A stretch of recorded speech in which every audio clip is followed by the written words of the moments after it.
Hello friends and welcome back to my channel. My name is Alicia and today I'm doing the 1001 Books tag. This tag was originally created by Sandy at Miss Reads A Lot and I was tagged by Shelly Swearingen and I will have both of their videos linked down in the description. Editing Alicia here. Just wanted to pop in and say I've also, since recording this, I saw that I was also tagged by Alice from Alice and the Giant Bookshelf. So I will have her video linked down below as well. The first prompt is 1001 lists. Do you follow any book lists? It can be prize lists or challenge like the Rory Gilmore challenge. I do not. I just follow the lists that I have in my brain of books I want to read, and when I add them to my not physical TBR, but like my list on Storygraph of books I want to read, and I tried to read from that list, but I don't follow any prizes or any challenges or anything like that. 1001 books. Approximately how many physical books do you currently own? I think it's in the neighborhood of 700. On my Storygraph, I went and a while ago added all of the physical books I owned, but I didn't put in duplicate copies. Like, for example, we have 2 copies of The Hobbit and 2 copies of all 3 of the Lord of the Rings books.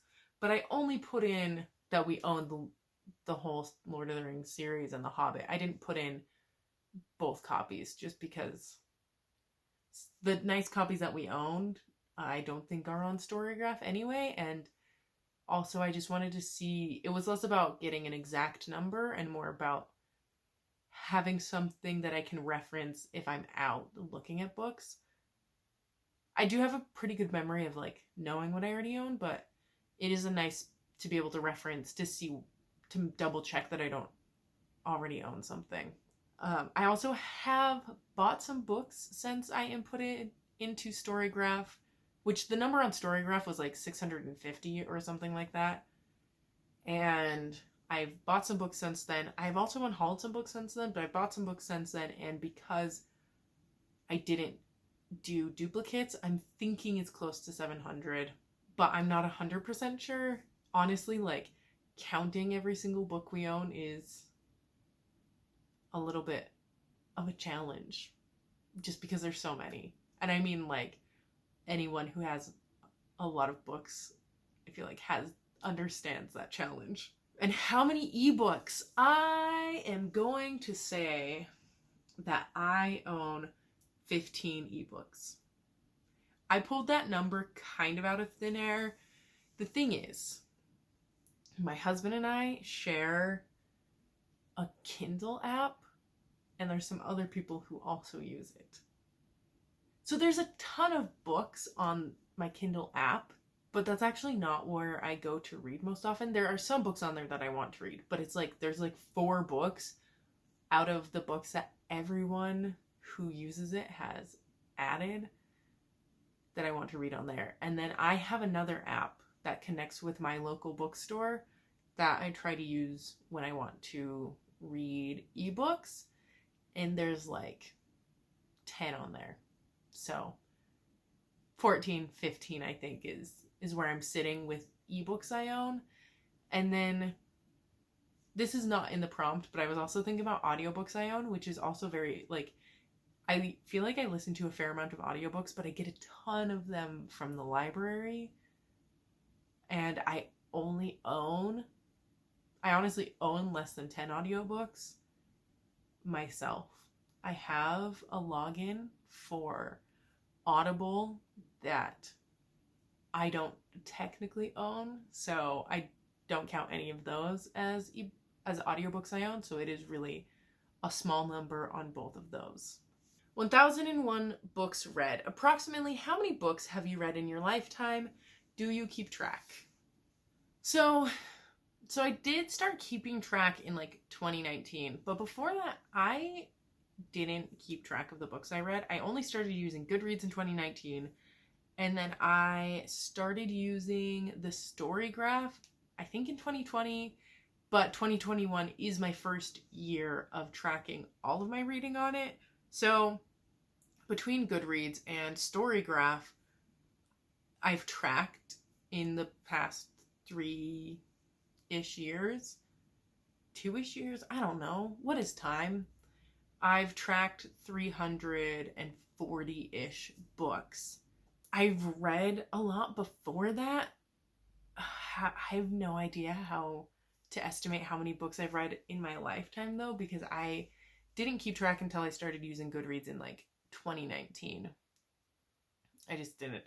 I'm going to say, ballpark, I've read 700 books, 1,000 books, somewhere in there in my lifetime.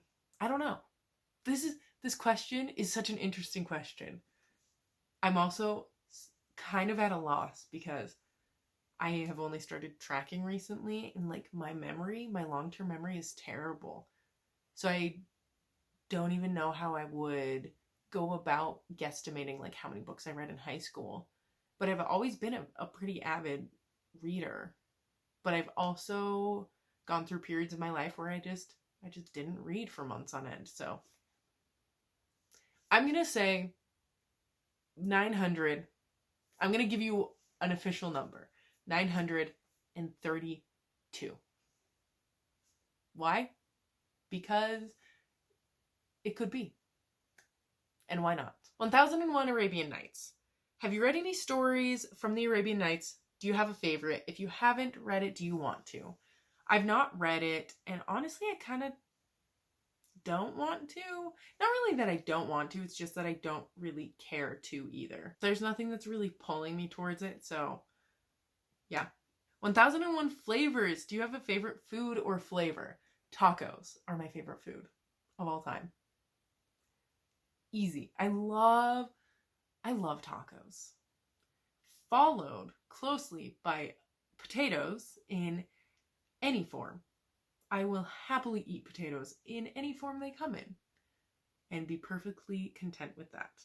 As for flavor, I don't know if I really have a favorite. I do love salty, savory things though, and I love spicy food. Shelly talked about spicy food in her video too. And I was like, I love spicy food. On the topic of food, I actually have a sister-in-law who is Mexican, and her parents just make amazing food all of the time. So I get to eat lots of really good tacos, which are my favorite food, fairly frequently when I go see my sister-in-law or when we go see family, and her parents are around a lot of the time as well because they live in the area. So it's so great. I love tacos. 1001 Pages. Have you read a book that is over 1001 pages? Is there one that you would recommend and is worth the time? What is the longest book you have read? So I don't know if I've read anything longer than this. The longest book I've read is over 1001 pages. It is 1083 pages. The longest book I've read that I've tracked. I cannot figure out a way on Goodreads to sort by pages read, but on Storygraph, I was able to pull up all the books I've read and sort it from high to low number of pages. And coming in at 1083 pages is Two Green Angel Tower by Tad Williams. This is book 3 in the Memory, Sorrow, and Thorn trilogy. It's split up into 2 parts in the edition I have because it is so long. I would recommend reading Two Green Angel Tower. Well, really the whole trilogy, because you can't really jump in on the 3rd one. And especially if you like Game of Thrones, I would recommend reading Memory, Sorrow, and Thorn trilogy because George R.R. Martin actually took a lot of inspiration for Game of Thrones from Memory, Sorrow, and Thorn, to the point where I haven't read Game of Thrones. I watched like one half of one episode one time when it was on, and I was like, I was not really into it. It's not my jam. But I do know some stuff about Game of Thrones just because of how big it got, and I was reading Memory, Sorrow, and Thorn, and especially in the first book, because they start talking about stuff, and I was like, yeah, Game of Thrones. That's in Game of Thrones, but these books came out first. So there's some very heavy inspiration. I've heard some fans of Memory, Sorrow, and Thorn say that George R. R. Martin just straight up took some stuff from Tad Williams, and I can understand where they're coming from, but like, also everyone takes stuff from everybody. It's just now that Game of Thrones is so big, it seems like a bigger deal. Okay, a little bit of a tangent, because I'm talking about borrowing. It's something that happens in music all of the time. Look at Under Pressure and Ice Ice Baby. They like have the exact same bass line. If you listen to, I think it's Stravinsky, and then listen to the Star Wars music, you will notice things that were taken from Stravinsky and put into the Star Wars music. Borrowing happens all the time. And George R. R. Martin definitely borrowed some stuff from Memory, Sorrow, and Thorn. Things like the winter coming, like, is something that is like talked about in Memory, Sorrow, and Thorn, where this unending winter is about to descend upon them. The throne is not exactly the same, but like the way the throne is described in Memory, Sorrow, and Thorn made me immediately think of the pictures I've seen of the throne from Game of Thrones. So there's a lot of heavy inspiration.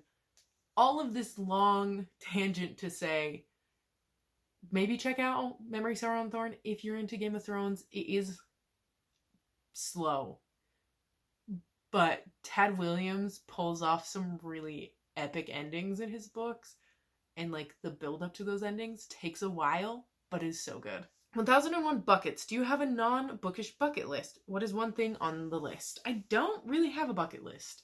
I think I was making one once upon a time, but I don't really have a bucket list. I have things I want to do, but I don't really categorize it as a bucket list. However, I really, really want to go backpacking at some point. I love camping and I love hiking. Like, I'm not great at hiking, and especially like recently I've had some health issues in the past couple of years that have made hiking harder, and now that I'm kind of getting over those health issues, I'm hoping hiking will get easier and I can go hiking more. But I've always really wanted to go backpacking. So that's one thing that I would absolutely love to do that would be on my bucket list if I had one. 1001 numbers. Do you have a lucky number? Is there a story behind it?